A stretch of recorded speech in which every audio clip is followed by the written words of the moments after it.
आपकी चिंता का कारण। एक राजा के राज्य में अकाल पड़ा तो राजकोष खाली होने लगा। लोग लगान नहीं दे पा रहे थे, जिसकी वजह से राजकोष का धन खर्च होने लगा था। इससे राजा बेहद दुखी रहने लगे थे। कुछ समय बाद हालात सामान्य हुए, लेकिन राजा के राजकोष में धन नहीं बढ़ रहा था।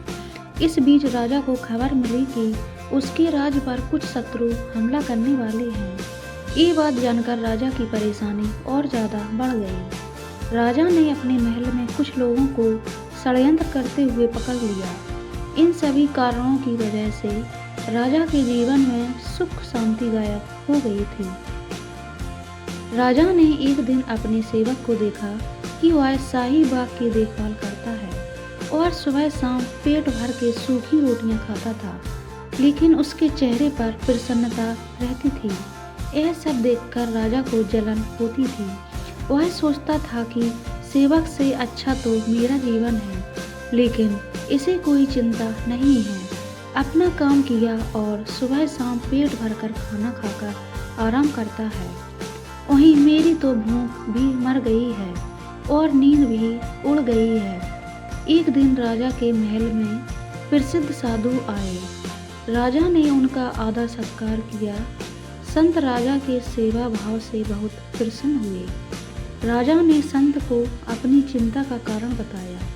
संत ने कहा, तुम्हारी चिंता का कारण ये राजपाट है। तुम ये राजपाट मुझे दे दो और सभी परेशानियों से मुक्ति हो जाओ। संत की बात सुनकर राजा मान गया। उन्होंने संत को राजा घोषित कर दिया। फिर संत ने कहा कि अब तुम क्या करोगे? राजा ने कहा, मेरे पास तो धन नहीं है, मैं कहीं नौकरी करूँगा। संत ने कहा कि तुम यही मेरे राज्य का संचालन करो, तुम्हें अनुभव भी है।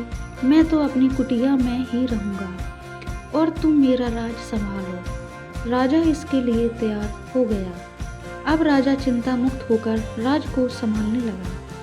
वह पेट भर भोजन भी करता और नींद भी आने लगी थी।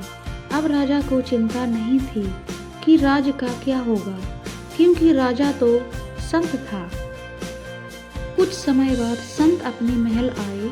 तब राजा ने कहा, महाराज, अब मैं बहुत खुश हूँ। संत ने कहा कि राजन, तुम पहले भी यही काम करते थे, लेकिन उस समय तुमने इस काम को बोझ मान लिया था।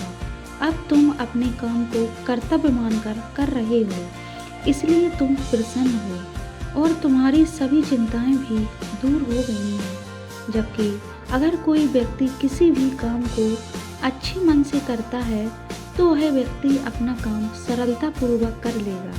अगर कोई व्यक्ति किसी भी काम को बोझ समझकर करता है तो वह व्यक्ति बोझ तथा अन्य चिंताएं बढ़ जाती हैं।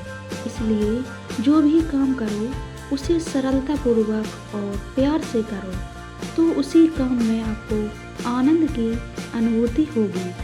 दोस्तों, मेरे चैनल को लाइक एंड सब्सक्राइब करें। पूरा वीडियो देखने के लिए धन्यवाद।